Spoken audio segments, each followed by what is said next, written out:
सूरदास का भ्रमर गीत पद संख्या 23 से 25। 23 में राग काफी का प्रयोग किया गया है, जो कि हिंदुस्तानी शास्त्रीय संगीत का एक बहुत ही महत्वपूर्ण राग है। यह काफी ठाठ का प्रमुख राग है और इस राग का लोक संगीत से बहुत ही घनिष्ठ संबंध है। इसलिए अनेक लोकगीत जैसे होली, टप्पा या कीर्तन भजन में यह बहुत मुख्य रूप से गाया जाता है। और इसकी प्रमुख जो विशेषता है वो यहाँ दे रखी है, आप इसको एक बार देख लीजिएगा। हालांकि हमें यह पढ़ने की बहुत ज़्यादा आवश्यकता नहीं है, क्योंकि यह संगीत के क्षेत्र में आता है। हमें सिर्फ और सिर्फ इसका जो हमारा जो कोर्स में है वो सूरदास के पद संख्या, भ्रमर गीत के पद संख्या 23 से 52 तक के हैं, जिसमें आज हम 23 से 25 तक के पद लेंगे। 23 पद संख्या 23। आयो घोष बड़ो व्यापारी, लादी खेप गुण ज्ञान जोग की ब्रज में आन उतारी। फाटक देकर हाटक मांगत, भौरे निपट सुधारी। दर हिते खोटो खायो है, लिए फिरत सिर भारी।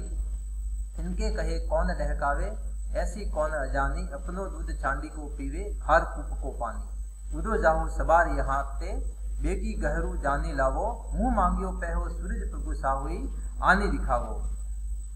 प्रमुख मुख्य शब्दार्थ यहाँ घोष का अर्थ है हीरो की बस्ती। खेप यानी जो माल का बोझ, एक खेप जिसको अपन कहते हैं एक गांठ माल की, वो। फाटक जिसको अपन फटकन या तत्वहीन पदार्थ, अनाज का भूसा कह सकते हैं हम। हाटक स्वर्ण या सोना। धारी समझकर। दूर का अर्थ है मूल। धूली यानी धूल। डहकावे धोखा खाने वाला। अजानी से अर्थ लेते हैं ज्ञानी। खार से अर्थ लेते हैं खारा। और कूप से अर्थ लेते हैं कुआ। सवार से अर्थ लेते हैं सवेरे या सुबह। साहुई का अर्थ है साहूकार, जो कि पैसे देने वाला, यानी जिससे हम कोई उदाहरण लेते हैं वो साहूकार। और आनी का अर्थ होता है आकर।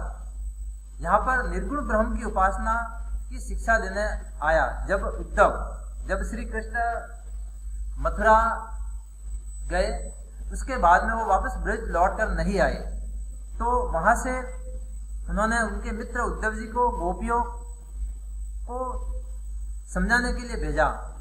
वहां पर जब उद्धव ब्रज में आए तो वहां पर उन्होंने निर्गुण ब्रह्म उपासना की शिक्षा देनी शुरू की। यानी उन्होंने कहा कि ये जो ब्रह्म है, आप सगुण श्री कृष्ण को भूल जाओ, आप निर्गुण ब्रह्म की उपासना करो। लेकिन वहां पर गोपियां नहीं मानती हैं, उनको खड़ी खड़ी सुनाती हुई आपस में चर्चा करते हुए कह रही हैं कि आज अहिरो की बस्ती में एक बहुत ही बड़ा व्यापारी आया है।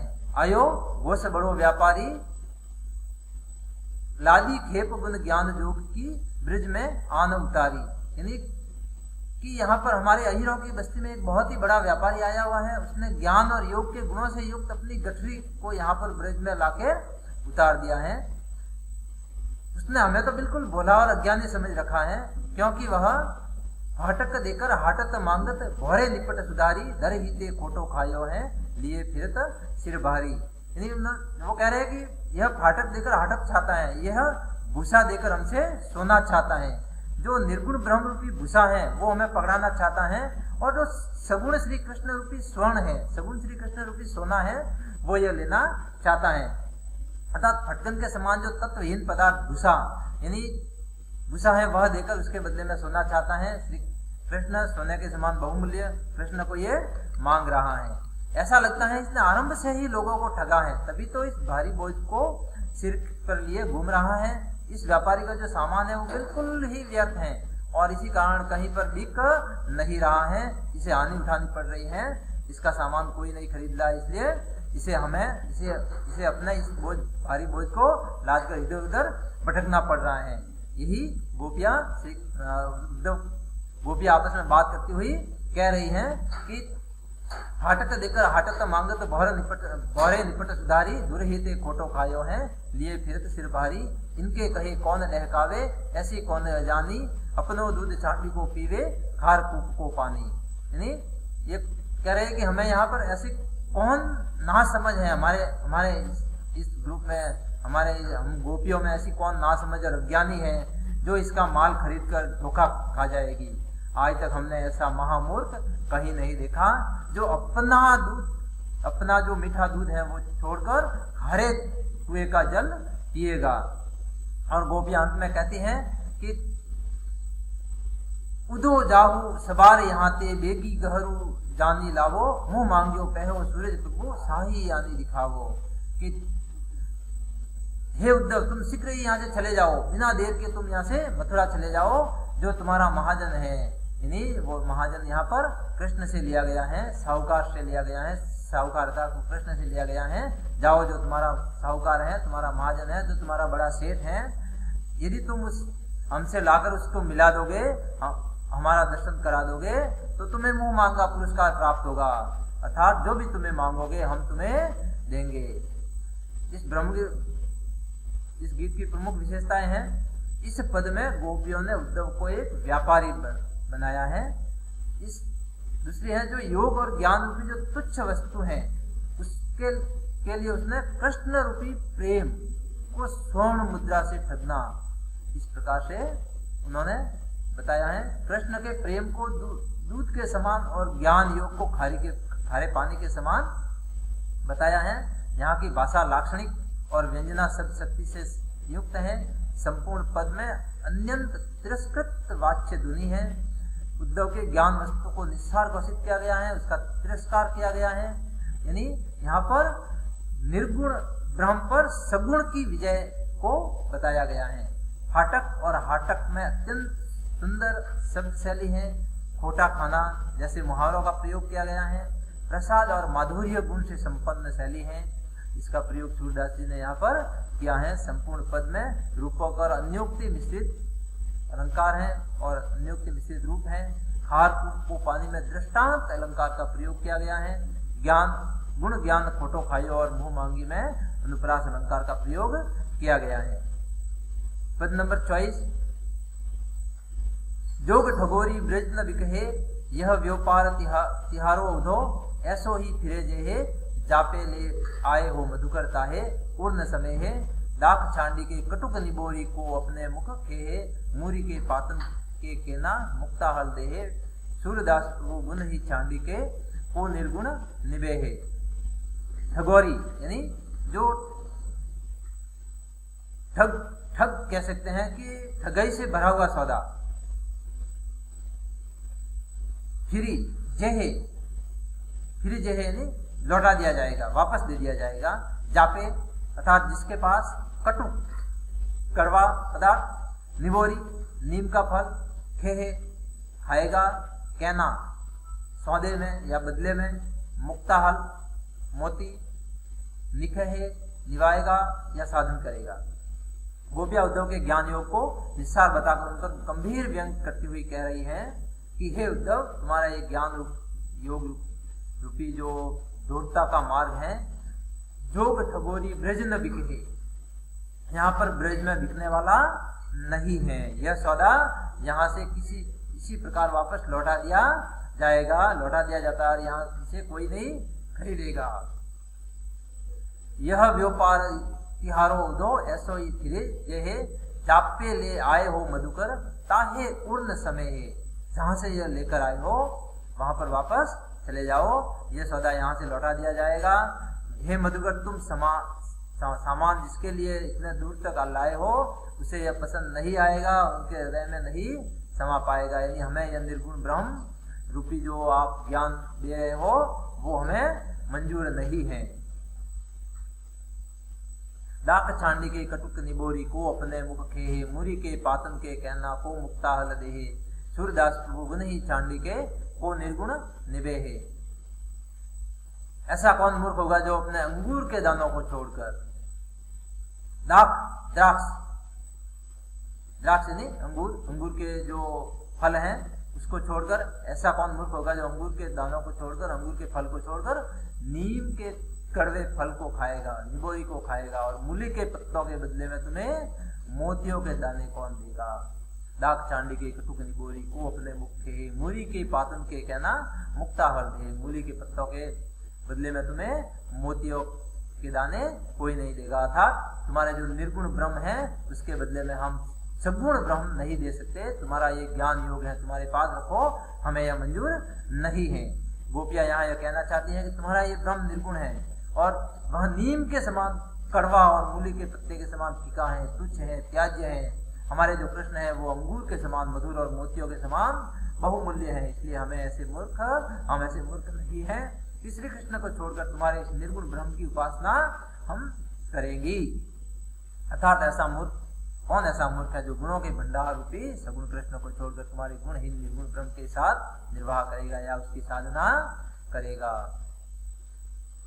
इसमें विशेष रूप से दाख चांडी की कटुक निगोरी अन्योक्ति अलंकार है। जोग ठगोरी में रूपक अलंकार का प्रयोग किया गया है। पद नंबर 25, यहाँ पर राग नट का प्रयोग किया गया है। राग नट का स्वरूप यहाँ पर आपको विशेषताएं दी गई हैं, आप इसको देख लीजिएगा कि इसमें किस प्रकार के शब्द आते हैं। यह राग भैरव के शब्दों से मिश्रित है और इसके अलग अलग राग नट के अलग अलग स्वरूप भी कह सकते हैं कि नट विहाग, नट मल्हार, नट बिलावल, और इसमें कुछ स्वर जोड़ने से राग नट भैरव सामने आता है, जो कि यहाँ पर मुख्य रूप से सूरदास जी ने इसका प्रयोग किया है। हमें इसको मुख्य रूप से ये संगीत का चित्र है, हमें यहाँ पर इसको समझने की जरूरत नहीं है। हमें इसका शब्दार्थ और विशेष समझना है कि आये जोग सिखावन पांडे, आयो जोग सिखावन पांडे, परमारथी पुरानी लादे ज्यों बंजारे टांडे, हमरी गतिपति कमल नयन की जोग सिखे ते रांडे, कहो मधुप कैसे समाएंगे एक म्यान में दो खांडे, कहू चटपट कैसे खेतु है हाथिन के संग गांडे, काहे जो झाला ले मिलवत कौन छोर तुम डांडे, सूरदास तिनो नहीं उपजत धनिया धन कुम्हाड़े। योग अर्थात ज्ञान योग, आपका जो ज्ञान योग है, जो उद्धव का जो ज्ञान योग है उसको योग कहा गया है। परमार्थ की शिक्षा देने वाला, बंजारे एक खाना बदल जाती होती हैं जो कि इधर उधर घूमकर अपना जीवन व्यतीत करती हैं। पुरानी यानी पुराणों में कही हुई बात, यानी पुरानी बात। टांडे सौदा व्यापार की वस्तु, रांडे विधवा को कहा गया है, खांडे तलवार को कहा गया है, चटपद भंवरे को कहा गया है, गांडे गन्ने को कहा गया है, बयारी हवा, बखी यानी भक्षण करना खाना, मांडे खाने को तैयार किया गया, झाल यानी बकवास या झल कह सकते हैं हम, डांडे दंड को कह सकते हैं, कुम्हाड़े यह एक फल होता है, काशी फल होता है, कद्दू जिसको अपन कद्दू कह सकते हैं, जिससे आगरे के पेठे बनते हैं, कद्दू वो इस फल को कहा गया है। प्रस्तुत पद में उद्धव के ज्ञान योग की शिक्षा से गोपियां बहुत ही नाराज और उदास हैं। जब उद्धव उनको ज्ञान योग की शिक्षा दे रहे थे तो गोपियां बहुत ही नाराज हो गई, उदास हो गई, और उस समय जो कहा गोपियों ने वो इस पंक्तियों में बताया गया है कि परमारथी आयो जोग सिखावन पांडे, पूरा परमारथी पुरानी लादे जो बंजारे टांडे। हे उद्धव, तुम पंडित के समान, पांडे के समान हमें ये ज्ञान योग सिखाने के लिए आ गए हैं। जिस प्रकार बंजारे लोग अपने सिर पर माल लादे लादे घूमते फिरते हैं, तुम इसी प्रकार ये अपने सिर पर ये जो ज्ञान योग की गठरी है वो लेकर हमारे यहाँ पर आ गए हो। उसी प्रकार तुम भी पांडे के समान परमार्थ की शिक्षा देने के लिए पुराणों के ज्ञान को, जो तत्वहीन हो चुका है, जो पुराना हो चुका है, उस ज्ञान को अपने सिर पर लादे लादे फिर रहे हो। क्या तुम योग सिखाने वाले पांडे के समान अपने परमार्थ रूपी पुरानी बासी वस्तु को फिरते हो और अपने ऊपर मरना चाहते हो कि परमारथी पुरानी लादे जो बंजारे टांडे, हमारी गति यदि पति कमल नयन की जोग सिखावन ते रांडे। हमारी गति तो अपने पति के साथ है, कमल नयन के साथ है, श्री कृष्ण के साथ है, जो हमें शरण और प्रतिष्ठा देने वाले। यह योग हमारे लिए नहीं है, यह योग तो उनके लिए जो विधवा और अनाथ हैं। हमारे पति श्री कृष्ण जीवित हैं और उनके लिए यह विकार की वस्तु है। अर्थात उन्होंने ये कहा है कि कहो परमारथी पुरानी लादे जो बंजारे टांडे, हमारी गतिपति कमल नयन की जो सीखे थे रांडे। यानी यह तो उन विधवा के समान है जिनके आगे पीछे कोई नहीं है। हमारे जो श्री कृष्ण है वो भी जीवित हैं और हम उस श्री कृष्ण को ही सगुण श्री कृष्ण को ही देखेंगे, हम किसी और अन्य को नहीं देख सकते, हम किसी अन्य कोई ज्ञान हम नहीं ले सकते। इसलिए कहो मधुप कैसे समाएंगे, एक म्यान में दो खांडे, कहो छटपद कैसे खेतु हैं, हाथ इनके संग खांडे। हे उद्धव तुम ही बताओ, एक म्यान में 2 तलवार कैसे समा सकती हैं। जिस प्रकार एक म्यान में 2 तलवार नहीं आ सकती, उसी प्रकार हमारे लिए ज्ञान योग सीखना भी बेकार है, क्योंकि योग साधना हमारे लिए असंभव है। हमारे हृदय में तो श्री कृष्ण समाये हुए हैं, हमें योग नहीं समा सकता, इसमें तो तुम्हारे निर्गुण ब्रह्म नहीं आ सकता। इस म्यान में हमारे शरीर में सगुण कृष्ण समाये हुए हैं, उसमें अन्य कोई निर्गुण वस्तु नहीं आ सकती। हे भवरे, हे उद्धव हमें बताओ कि किस प्रकार हाथी के साथ गन्ने को खाया जा सकता है, क्योंकि हाथी तो एक बार में अनेक गन्ना खा सकता है, और इस प्रकार हाथी के साथ गन्ने खाना मनुष्य होड़ नहीं कर सकता, मनुष्य उसे प्रतिस्पर्धा नहीं कर सकता। उसी प्रकार हम अपना नारियों के लिए ये ज्ञान योग की मार्ग बहुत ही कठिन है, बहुत ही दुरूह है, हमें यह ज्ञान योग नहीं, हम ये ज्ञान योग नहीं ले सकते। हे उद्धव बिना दूध रोटी और घी खाए केवल हवा के भक्षण से तुम्हारा ये प्राणायाम करने से, तुम्हारा योग करने से किसकी भूख मिट सकती है, अर्थात कोई जीवित नहीं रह सकता। सिर्फ और सिर्फ प्राणायाम से, हवा के भक्षण से कोई जीवित नहीं रह सकता। दूध रोटी खानी ही पड़ेगी, घी हमें खाना ही पड़ेगा, तभी हम जीवित रह सकते हैं। अर्थात जिस प्रकार यह संभव है कि प्राणायाम से भूख मिट जाए, उसी प्रकार हमारे लिए भी योग साधना बहुत ही असंभव है। गोपियां यहाँ कह रही है कि तुम किस वजह से ये बातें बना के व्यर्थ की बकवास कर रहे हो, आखिर हमने ऐसी कौन सी चोरी की है जिसका तुम हमें दंड देने आए। वास्तव में तुम स्वयं चोर हो, क्योंकि जो हमारे सर्वस्व कृष्ण है वो हमारे हृदय में विराजमान है, तुम हमसे छीन कर ले जाने के लिए आए हो। तुम अच्छी तरह जानते हो कि दुनिया, धान और काशी फल, इन तीनों की खेती एक साथ नहीं हो सकती। काहे जो झाला ले मिलवत कौन छोड़ तुम डांडे, सूरदास तीनों नहीं उपजे तो दुनिया, धान और कुम्हाड़े। यानी वहां ये कह रहा है कि जिस प्रकार धनिया, धान और काशी फल, इन तीनों की खेती एक साथ होना असंभव है। यानी यहाँ पर हम कह सकते हैं कि धनिया, धान और काशी फल तीनों के लिए अलग अलग ऋतु चाहिए, अलग अलग प्रकार की जमीन चाहिए, और वो इतना एक साथ एक जगह पर नहीं हो सकते, होना संभव नहीं है। इसलिए हमारे श्री कृष्ण को छोड़कर तुम्हारे हम इस परम ब्रह्म को, तुम्हारे इस जो योग की शिक्षा है उसको हम स्वीकार नहीं कर सकते, हमारे लिए यह असंभव है। इसमें विशेष रूप से व्यंजना और लक्षणा शक्ति की का प्रयोग किया गया है। धनिये की खेती शीत ऋतु में, धान की वर्षा ऋतु में, और काशी फल की खेती ग्रीष्म ऋतु में होती है। इसलिए इन तीनों को हम एक जगह नहीं उपजा सकते।